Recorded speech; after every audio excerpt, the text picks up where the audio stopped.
ಯಾರು ಹೇಳಿದಾರ? ನನಗ್ ಗೊತ್ತಿಲ್ಲಪ್ಪ. ಅವರು ಈಗ ಕಾಂಗ್ರೆಸ್ಗೆ ಭಾರತೀಯ ಜನತಾ ಪಕ್ಷದವರು ಅವಮಾನ ಮಾಡಿದ್ದಾರೆ, ಟಿಕೆಟ್ ಕೊಡ್ಲಿಲ್ಲ ಅಂತ ಹೇಳಿ ಬಂದರು. ನಾವು ಅವ್ರಿಗೆ ಟಿಕೆಟ್ ಕೊಟ್ಟು ಎಕ್ಸ್ ಚೀಫ್ ಮಿನಿಸ್ಟ್ರು ಅಂತೇಳಿ. ಮತ್ತೆ ಅವರು ಅಸೆಂಬ್ಲಿ ಚುನಾವಣೆಯಲ್ಲಿ ಸೋತರು ಅವ್ರ ಕ್ಷೇತ್ರದಲ್ಲಿ. ಆಮೇಲೆ MLC ಮಾಡಿದ್ದೀವಿ ನಾವು.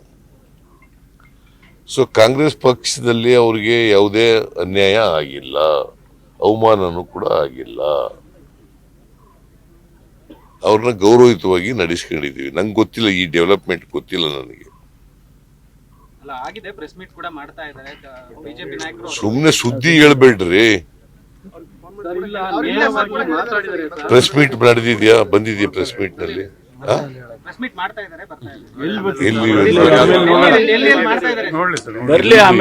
ನಂಗೆ ಗೊತ್ತಿಲ್ಲಪ್ಪ.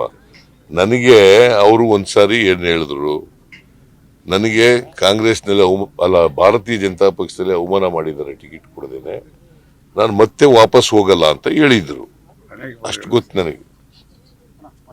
ಅದಾದ್ಮೇಲೆ ನನಗೆ ಸಿಕ್ಕಿಲ್ಲ ಅವರು.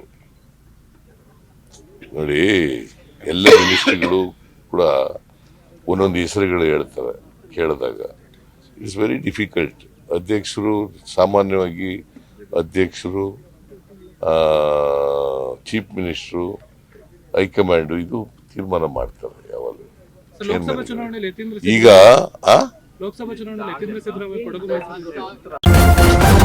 ನ್ಯೂಸ್ ಫಸ್ಟ್ ನಿರ್ಭೀತಿಯಿಂದ ನಿಮ್ಮ ಪರವಾಗಿ.